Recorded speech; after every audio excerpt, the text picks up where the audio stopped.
First pool of money should be no larger than $5 billion. We're going to be testing this. We're going to be building it. We have proof of concept, and then we'll see. And a $5 billion early stage, late stage fund is a large pool of money. So some of the investments are going to be quite small, and some of the investments will be much larger. And this is not tens of billions of dollars. It may lead to those type of large scale investments, but it does not need to be that large scale in the early beginnings of this venture. BlackRock's Larry Fink and Temasek's Dylan Pillay. Well, it is a big week for Wall Street banks. Earnings season kicks off with results from JP Morgan and Goldman Sachs on Wednesday, followed by Citi and Morgan Stanley later this week.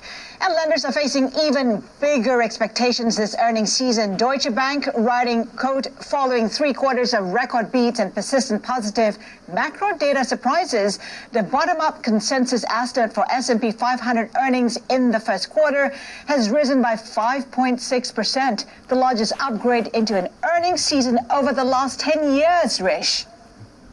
U.S. financial stocks expected to top the S&P 500 first quarter earnings per share growth as well, Haslinda, and we're looking at about 65%, and that would be way ahead of the IT sector's 23% EPS growth. And we could go as far as to say that bank stocks are the new tech stocks. Just take a look at the comparison here. This is a comparison chart showing American banks outperforming tech companies, and this is year to date as well.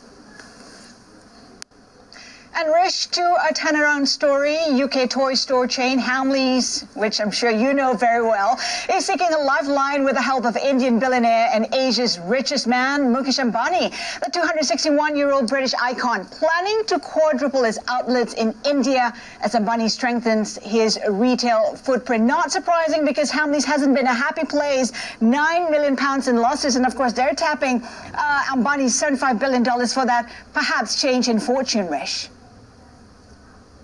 Yeah, and, it is not a happy place. It used to be a very happy place for me, actually, because at the end of our summer holidays, we would always make one visit to Hamleys, and it was an utter delight there as well. I mean, this is the one in Regent Street, I believe, is the oldest and largest toy shop in the world, and it was named after a man called William Hamley, who founded a toy shop called Noah's Ark originally, and that was on 231 High Holborn in London back in 1760, of course, 261 years ago, as you mentioned here as well.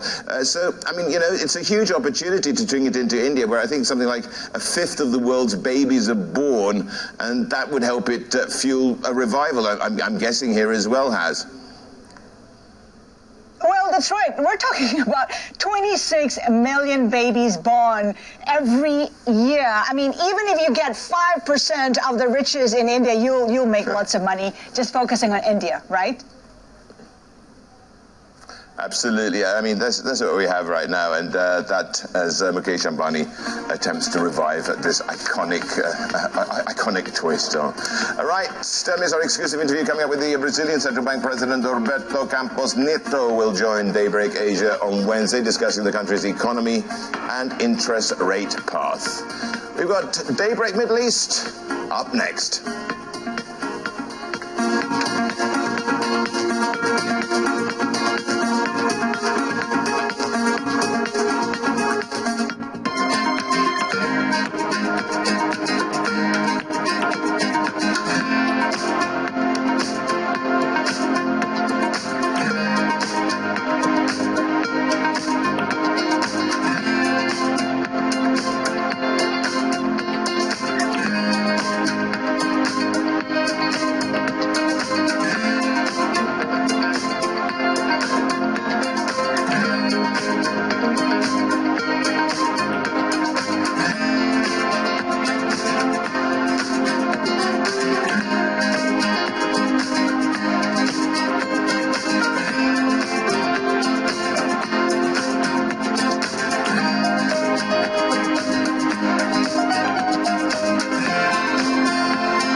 Middle East. Our top stories this morning. St. Louis Fed President James Bullard says that getting 3/4 of Americans vaccinated will be a signal that the COVID crisis is ending. Necessary condition to consider tapering bond buying. China's March exports surge year on year, but come in lighter than expectations. Meanwhile, a Bloomberg scoop reveals the U.S. won't reinstate the currency manipulator tag on Beijing in a move that could ease some tensions. President Biden calls for calm in Minnesota after the fatal police shooting of a 20-year-old black man leads to unrest. Comes as Derek Chauvin stands trial in the same state for last year's killing of George Floyd. And Russia suspends most air travel with Turkey, citing rising COVID infections from Russians returning from the country. As it goes 8 a.m. across the Emirates, I'm Manus Granny in Dubai. And I'm Yusuf Gamenidine right alongside you. The reflation theme has been trailing with a little bit less enthusiasm as we got into this week. But at the moment, we are flat on some of these key risk indicators. Let me run you through what's been happening with some of those bonds specifically. But why don't we start with stocks, Manus? Yep, let's just keep an eye on that. It's going to be a big day. We got the CPI data, Yusuf. We breathlessly got to this 4,100 level. JP Morgan said there's another 10 to 15% left on the upside. Goldman Sachs are warning that the tax plan could shave earnings growth by about 7% this year. But I love the E-Trade survey. They say 3/4 of the retail market say we are fully or somewhat in the form of a bubble. Keep an eye on copper. Yes, you've got decent import numbers in China. But inventories are doubled in London since February. In Shanghai, we're building at the longest run of inventories since 2014. But it could be the infrastructure and the green energy projects that help us to build, baby, build, according to Citi. And they're still calling $10,500 in the next 3 to 6 months. But there's a little bit of a crack in the copper facade. Yeah, so let's get to the treasuries now, because the deluge has so far been priced without incident. You had a 3-year auction that stopped through at the highest yield in a year. A 10-year auction that tailed slightly at the highest yield in a year. $24 billion of 30-year reopening tomorrow. That should find buyers as well. At the end of the day, you look at some of the key U.S. 10-year yields, and we're at 168.35 as it stands. In terms of the currency story, dollar yen at 109.71. A new note out from Goldman Sachs are saying dollar yen may rise over the medium term until the vaccine-led surge in growth and inflation is fully priced in. But the currency pair could fall to 103 in the next 12 months as aggressive Fed hike bets are paired. They're expecting no rate hikes until 2024, but the market's pricing in about 3 hikes before that. Yeah, well, certainly Mr. Bullard has reset the tapering agenda. We can discuss that throughout the show. Let's check on the rest of the markets. Did Mr. Bullard upset anybody in Asia? Juliet Saleh usually has the roll call from Singapore. Jules? Not on the naughty list today, Manus. What we are seeing, though, is this reopening trade really drives sentiment. So Asian stocks rising for the first time in 3 sessions. Hong Kong to ease restrictions for those